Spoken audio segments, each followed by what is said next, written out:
In the past, it was about contacts. Nowadays, it was about help with regulations and bureaucracy. The work of the AHK London has changed a lot since it was founded in 1971. And at the moment, there's only one topic above everything anyway. On its 50th anniversary, the German-British Chamber of Commerce and Industry, that's the AHK, warned of the consequences of Brexit for the service sector.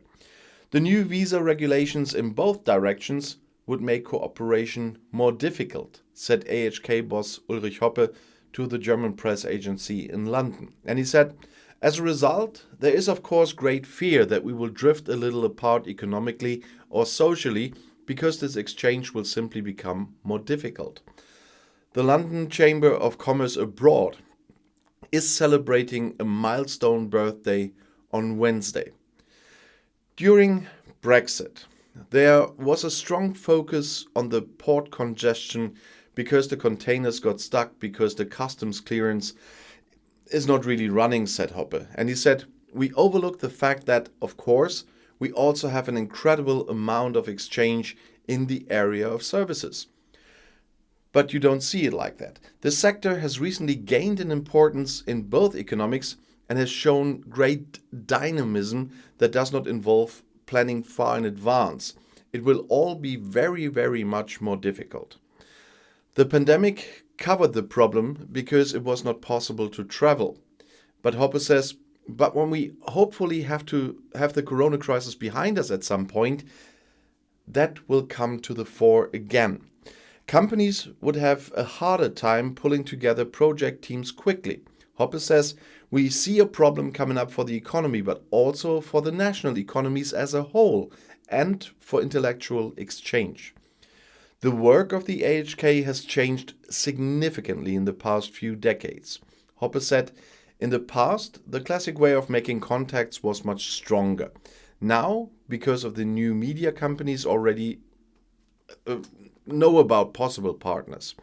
Today, it's much more about supporting companies in dealing with regulations and administration, from questions of technical safety to operating instruction to taxes. In every country, there are always different regulations that have to be followed, and companies need help, said the AHK boss. And this will increase in the future because the UK wants to take a more independent path in the regulatory area after Brexit. The biggest hurdle for German companies, for example, is often to understand that there's a different economic culture in the UK. Hoppe explains it. To put it simply, much more attention is paid to creating a win-win situation and finding a solution, he says. Whether this is the best technical solution of the secondary importance. Germans, on the other hand, rely on the technically best solution. Hoppe said, despite the United Kingdom's detachment from the EU, we still have a lot to learn from each other. Different approaches to doing business, different approaches to dealing with innovations, trying things out, being innovative. We have to continue to support companies and will do so. Even if bilateral trade has recently declined, the UK remains an important market with around 67 million people, Hoppe said. German companies in particular would continue to have good opportunities. Hoppe said, because the British like to buy what we Germans produce. German products have a very good image here in terms of quality and reliability. That won't change.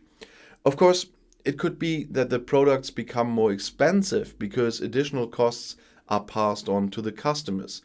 But the competing products from other countries will also become more expensive. In addition, Great Britain has no expertise of its own in many areas in which German companies are strong, said Hoppe. You can't build that up in 10 or 15 years. It takes 30, 50 years if that's what you want. You can't foresee that now. And I'll see you in my next video. Bis gleich.